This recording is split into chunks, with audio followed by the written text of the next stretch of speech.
What's going on, Jake Tube? Jake Marshannon here again, coming to you live with another update about the Michelin CrossClimate2s. And guess what? Don't tell anybody. We just rolled over 40,000 miles, baby. And I figured, you know, I've been doing these tire reviews at 5,000 and 10,000 and 25,000. And I figured, you know, probably 40,000 miles is a pretty good milestone. If you've looked up anything about the Michelin CrossClimate2s, then you probably know that they're supposed to be guaranteed for 60,000 miles. My most recent reviews that I've done, I have barely noticed any wear, and that's kind of what I was expecting, because the original reason I got these tires was I told the tire shop that I just wanted a pair of Michelins and this was all they had. But the reason I told them that, and the reason that I came across just so blunt about them, was because I have a father and a mother who both drive Michelin, and one of my brothers and a couple friends and an uncle, and I don't think they've ever changed a set of Michelins before 80,000 miles before. So I know they're a good tire. I know they're, you know, historically one of the top-notch tires there are. So I figured I'd go ahead and just kind of give you an honest review, an honest opinion about how I feel about these. Not necessarily so technically, you know, because there's tons of videos out there where you can find rolling resistance and tire shape and the angle of the grooves and how that affects the sound. But one thing that I've noticed that's kind of hard to find is, for example, just a good, honest opinion. You know, like if you had a friend who had these tires and you walked up and asked them, hey, do you like them? They wouldn't be spitting all these scientific and engineering facts at you. More than likely, they would just tell you what they actually think. And that's what I've been trying to provide. And rolling over 40,000 miles, I think this is a pretty good milestone that we can go ahead and attack that at. Now, if you've watched any of my videos, you know I've done videos on the 5 problems with these tires, and I've done videos on the durability. I've done videos on the things I love about these tires. I've done videos on the traction that these tires provide, either rain, sun, snow, shine, whatever. And I've done several videos on these, so there's a lot that you can look. If you have anything specific, you can just go to the playlist that I made for these tires and then look those up. But I like to fill guys in, you know, as I go through these and let you know how my opinions have changed. And believe it or not, if you get to about the middle of the video, you're going to realize I do have one opinion that has slightly changed after purchasing these tires. And I'm going to go and give you a little hint. It's durability. The opinion hasn't changed, but I finally starting to notice some wear, and you'll see why in a little bit. But I just wanted to kind of touch base with you guys again and let you know, like, how I'm feeling. Not to beat a dead horse and tell you things that you can look up in my other videos, but still, it should be obviously clear that I absolutely love these tires. And there's several reasons I love these tires, but the main one has got to be the performance and the traction in all weather conditions. Now, you know, the Michelin CrossClimate2s are kind of unique. They're kind of the epitome of engineering for tires right now. They have these very, very aggressive looking grooves, aggressive looking tread. They are not like anything else on the market right now. They're pretty above every other tire in their class, I'm gonna have to be honest with you. And where they really shine at is in performance.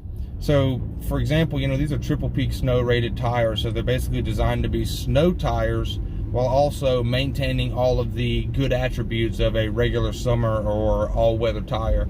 The snow is not just where these suckers shine. Just to start out with the snow, I've driven these in Lake Tahoe in the slush. I've driven them up Mount Rainier in Seattle and never even pulled my chains out, and the snow was probably like 15 feet in some areas.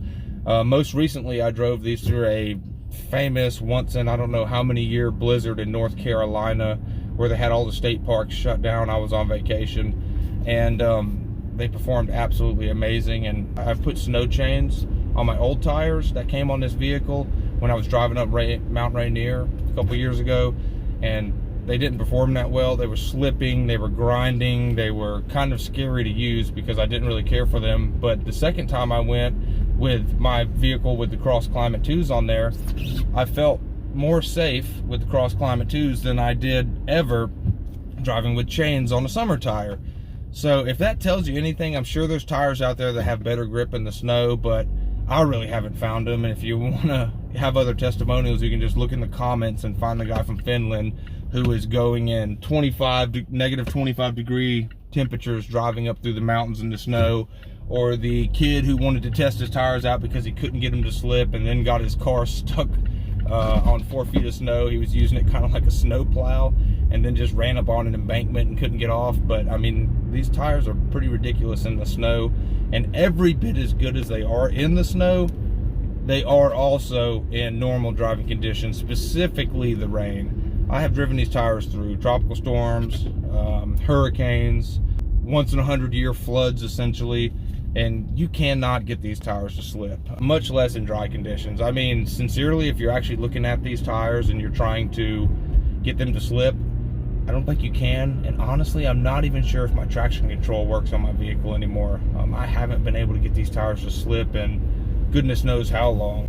I'm not sure you would want to use these on like a Corvette or a Hellcat or something, because I'm not really sure that's what they're built for, although I'm sure they'd work great. And I've had some Subaru people ask me if they'd be good off-roading tires. I would imagine they were. They're aggressive like tractor tires, but I'm still, once again, a little bit hesitant to say, because I don't think they were built for off-road use. But like I said, whether that be in the snow or in the slush in Lake Tahoe, or whether that be driving through a tropical storm in the Sun Belt, or driving through once in a 100-year floods, you can't get these tires to slip, and they are super, super, super safe.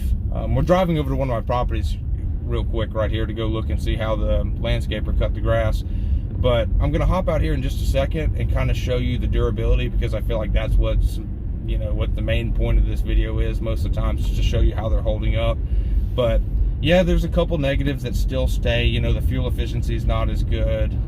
They lose about a mile and a half per gallon. I was getting 28.5 miles per gallon on average over 5,000 miles. And now I'm getting maybe 27.5. Also, you know, they're pretty expensive and sometimes hard to find. They're directional, so I can't rotate them like I used to, but I don't really believe that's a problem. But for the few minor negative aspects that I find on this tire, they're just absolutely blasted away by the positives that these tires offer you. And you know, like I said, beans, we just pulled up at this property, we may as well hop out and show you what the durability looks like. All right guys, here is the beast, and here are the tires on the beast. And I want to go ahead, just for the sake of consistency, I did buy a tire gauge, but in every video beforehand I have been using the head of a penny. But for every other video, I've kind of judged and gauged the tread depth and tread wear based on this penny. You know, for the first 4,000 and then 10,000, even 20,000 miles, when you would invert Abe and then turn his head up like this, the treads were going all the way down to about his chin. And this is going to be probably one of the first new things I can show you guys, that at 40,000 miles, let's see if we can get a good view here. We're going to take old Abe, we're going to invert his head, we're going to stick him in the tread pattern, and looky what grandma's cooking. If you notice, the depth of the tread pattern in the center, because I'm going to measure in a couple places, is actually about up to his nose if you lean it over there. Like I said, historically on every video it's been all the way up to his chin. And let me go out a little bit farther. It seems like it's doing a little bit, it's a little bit thinner on the inside.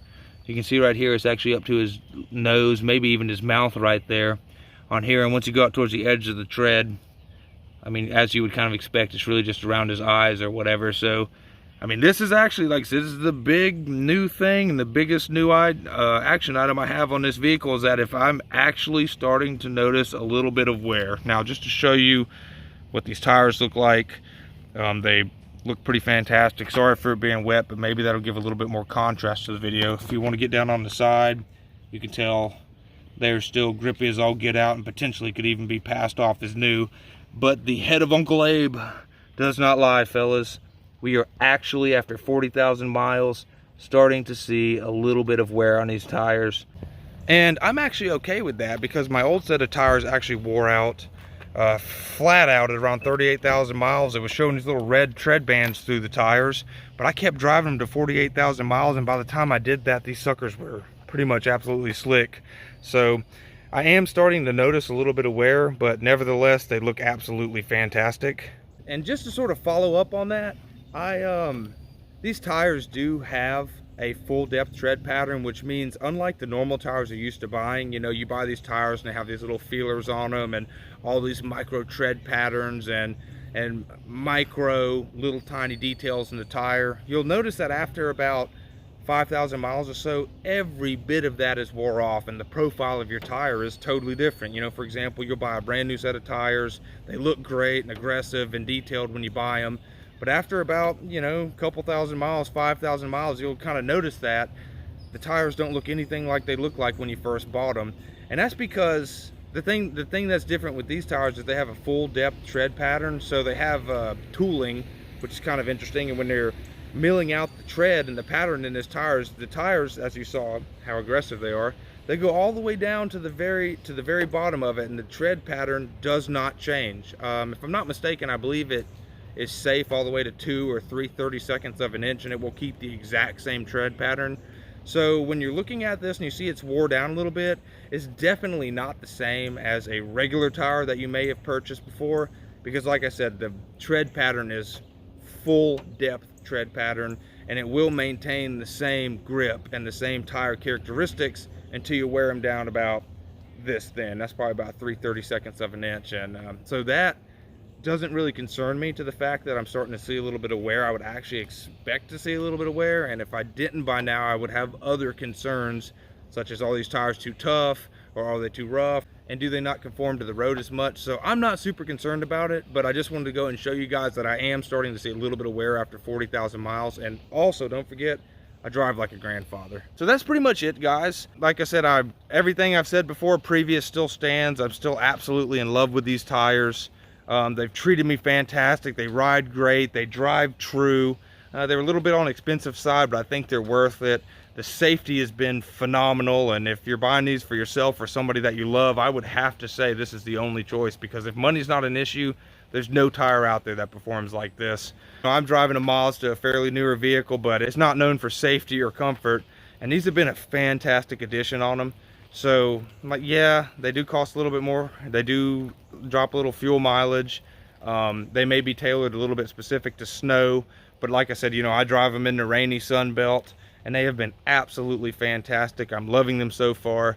So just want to kind of let you know how they're holding up for me, and everything still stands, and just kind of give you an idea of where they're wearing at now, in case, you know, your concern is, you know, you don't really want to buy a $1,300 set of tires and they wear out real quick. So that's about all I got for you guys. I'll keep you updated, and let me know if you have any questions down below. I would love to answer them, and I also answer them religiously. So thank you for watching this. This has been an amazing journey going on this with you guys and trying to add a little bit of value. So if you have any questions, drop them below.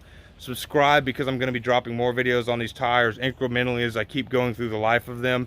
And also on my channel, I don't just do tire videos. I do a lot, like I said, a lot real estate videos. I love to buy, renovate, and rent houses. So like I said, if that seems like something you're interested in, I would love to see you guys subscribe, and drop any comments below. And I love talking to you, and I appreciate you giving me your time, and hopefully I'm giving you a little bit of value in the process. This is Jake Marchand signing out, and thanks for signing into JakeTube. Talk to you guys shortly. Bye-bye.